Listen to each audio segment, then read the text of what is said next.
विद्यार्थियों, आइए आज हम र के विभिन्न रूप देखते हैं। यह स्वर सहित र है। ये दो चिन्ह आप देखते होंगे लगा हुआ व्यंजनों में, ये पदेन र है। यह चिन्ह भी आप देखते होंगे, र का ही एक रूप है जिसे रेफ कहते हैं। जब र में उ और उ की मात्रा लगती है तो कैसा रूप होता है? ह, त और श के साथ र लगने पर, र जुड़ने पर कैसा होता है? र और ल क्षेत्रीय विशेषताओं के कारण कभी कभी एक दूसरे के बदले प्रयोग होते हैं। र और ड़ भी क्षेत्रीय विशेषताओं के कारण एक दूसरे के बदले प्रयोग होते हैं। इसी तरह श्री, श्री और श्री में क्या अंतर है, इसे भी हम देखेंगे। इनमें कौन सही है, कौन गलत है, और गलत है तो क्यों है। सबसे पहले इसको देखते हैं, स्वर सहित र। इस र में अ स्वर जुड़ा हुआ है। जैसे इसमें कोई दूसरा स्वर या दूसरे स्वर की मात्रा जोड़ेंगे आप तो इसका रूप उसी अनुसार बदलता चला जाएगा। जैसे र में आ जोड़ेंगे तो रा बन जाएगा, र में ओ जोड़ेंगे तो ओ की मात्रा लग जाएगी, औ की मात्रा लगा देंगे तो औ की मात्रा लग जाएगी। तो इस तरह से यह स्वर सहित र है। पदेन र, पद का अर्थ होता है पैर। व्यंजन वर्णों में जो खड़ी पाई मिलती है उसी को अगर आप पैर मान लें तो उस पैर में र संयुक्त होने के कारण इसे पदेन र कहते हैं। जैसे उदाहरण देखिए, क। क में यह जो खड़ी पाई है, इस खड़ी पाई यानी इसके पैर में यहां र लगा देने के कारण ही यह पदेन र कहलाता है। अब बहुत सारे व्यंजन वर्ण ऐसे हैं जिनमें यह खड़ी पाई नहीं मिलती। उनका स्वरूप या तो अर्धगोलाकार होता है या गोलाकार होता है। ऐसे व्यंजन वर्णों में यह पदेन रूप लगता है। जैसे छ, ट, ठ, ड, ढ। इनमें र संयुक्त होता है तो यह वाला पदेन रूप लगता है। तो यह और यह, ये दोनों पदेन रूप हैं। अब एक शब्द आप क्रम देख लीजिए। क्रम है। क्रम शब्द को जब खंड में आप बांटेंगे तो कैसे बटेगा? क, र, अ, म, अ। क में र संयुक्त हुआ है तो यह पदेन र लगा है। इसी तरह देख लीजिए, ट्रक। इसको अगर खंड में आप बांटेंगे तो क्या होगा? ट, र, अ, क, अ। ट में र संयुक्त हुआ है। यहां क में र संयुक्त है, यहां ट में र संयुक्त है। इसी तरह यह पदेन रूप चलता है। अब रेफ को देखिए। रेफ और पदेन में बड़ा सूक्ष्म अंतर है, यही समझना आपको महत्वपूर्ण है। क्या अंतर है? एक पदेन शब्द, एक रेफ वाला शब्द हम लिख लेते हैं, पदेन वाला तो हमने देख लिया। क्रम से मिलता जुलता ध्वनि वाला शब्द हम एक ले लेते हैं, कर्म। अब इसको खंड खंड करके आप देख लीजिए। खंड कैसे करेंगे? आप शब्द को बोलिए और बोलते समय जो जो ध्वनि आती जाए उस ध्वनि को लिखते जाइए। कर्म, कर्म बोले तो आप पहले क्या आया? क। क में अ संयुक्त है, स्वर है। कर्म, क के तुरंत बाद र आ रहा है। कर्म, र के बाद फिर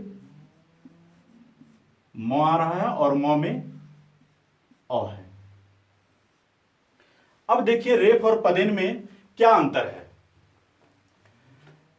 पदेन में र बाद में जुड़ा है। जब दो व्यंजन वर्ण संयुक्त होते हैं और र बाद में संयुक्त होता है तो पदेन होता है।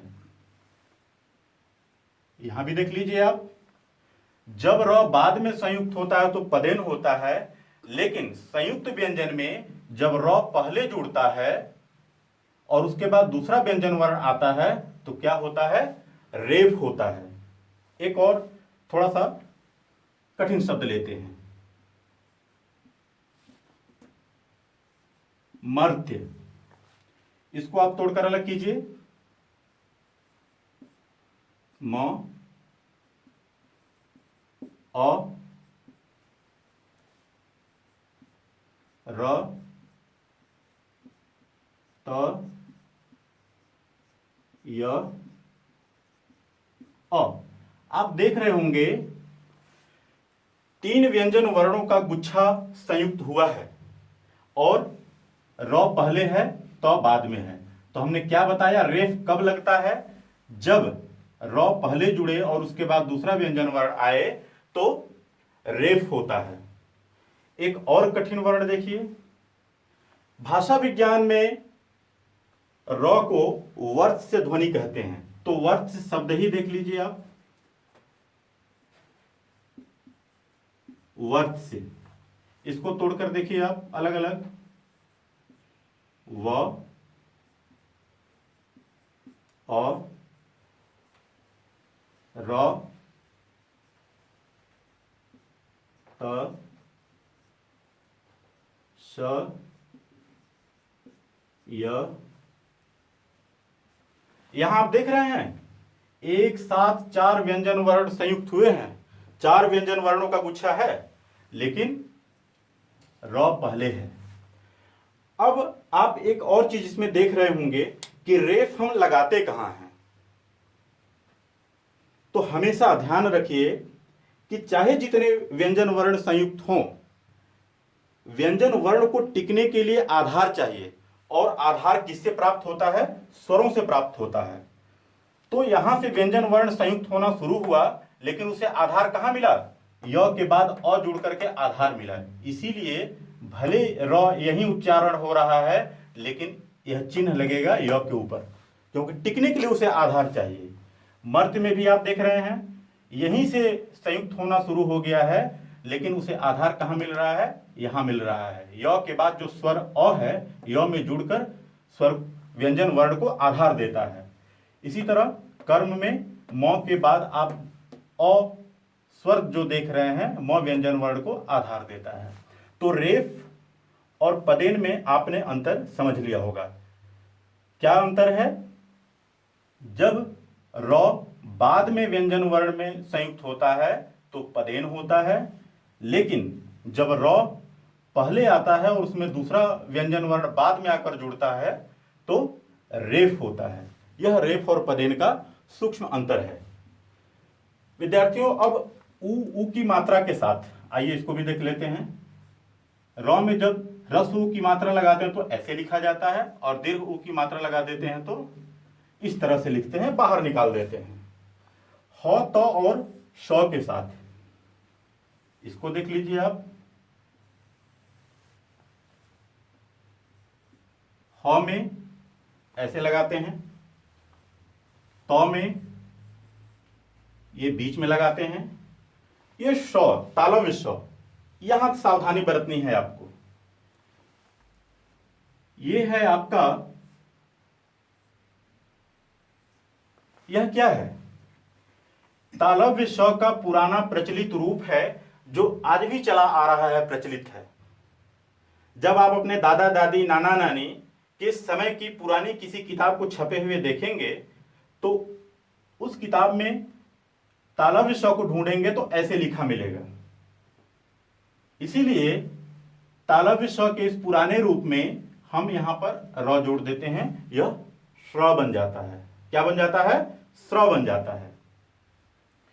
र और ल हमारे देश में क्षेत्रीय विशेषताओं के आधार पर अलग अलग भाषाएं जो बोली जाती हैं, जो अलग अलग बोलियां हैं, तो बहुत सारी बोलियों में र के बदले ल और ल के बदले र प्रयोग होता है। जैसे एक उदाहरण देखिए आप, प्रचलित शब्द आप यह बहुत सुने होंगे, दीवार।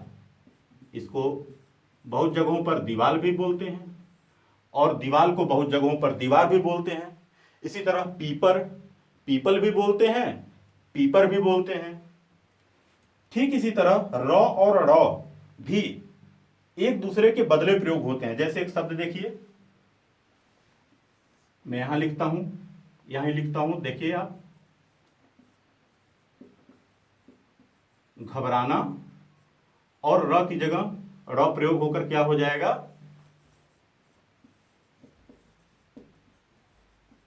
घबराना। घबराना और घबराना दोनों शब्द एक दूसरे के बदले प्रयोग होते हैं। ऐसा क्यों होता है?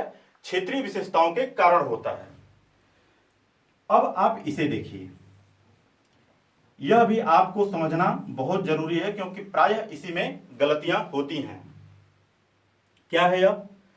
हमने तालव्य स्व में र जोड़ते समय यहां पर आपको दिखाया था। इसी चीज को आप यहां देखिए, यह क्या है? यह है तालव्य स्व का पुराना रूप।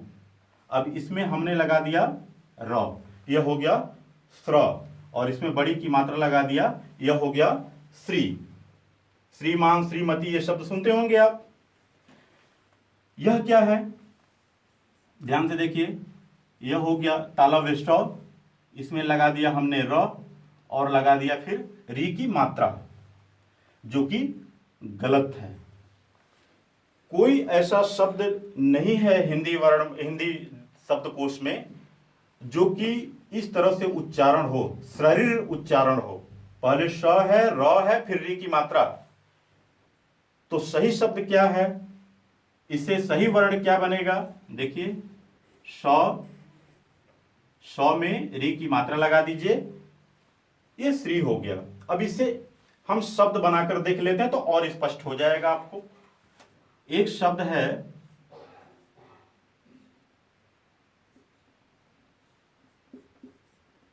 श्रृंगार,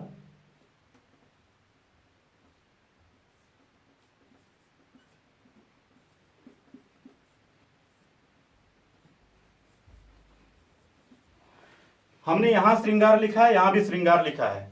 कौन सा श्रृंगार सही और कौन सा श्रृंगार गलत है? यह वाला गलत है। यह क्या है? गलत है। क्यों गलत है? क्योंकि पहले हमने श लिखा, स में र की मात्रा लगाई, स में र को संयुक्त किया, सॉरी मात्रा नहीं लगाया हमने, श में र को संयुक्त किया, र व्यंजन वर्ण है, री की मात्रा लगाई हमने। पहले हमने श लिखा, उसमें र संयुक्त किया, फिर री की मात्रा लगाई, और ऊपर अनुस्वार लगाया, फिर ग में आ की मात्रा र। अब इसको अगर पढ़ेंगे, इसका उच्चारण करेंगे तो क्या होगा? श्रृंगार। क्या बन जाएगा? श्रृंगार। और ऐसा कोई शब्द नहीं होता। इसको पढ़कर देखिए आप, श है, श मेरी की मात्रा है, ऊपर अनुस्वार है। अब इसको पढ़िए, श्रृंगार। तो इसलिए यह क्या है? सही है। हमेशा ध्यान रखिए, यह यहां लिख देता हूं मैं, यह श है, इसमें यह र संयुक्त हुआ, जबकि यह श है और इसमें री की मात्रा जुड़ी। धन्यवाद बच्चों, मुझे लगता है कि आप बहुत अच्छे से र के इन विभिन्न रूपों को समझ गए होंगे।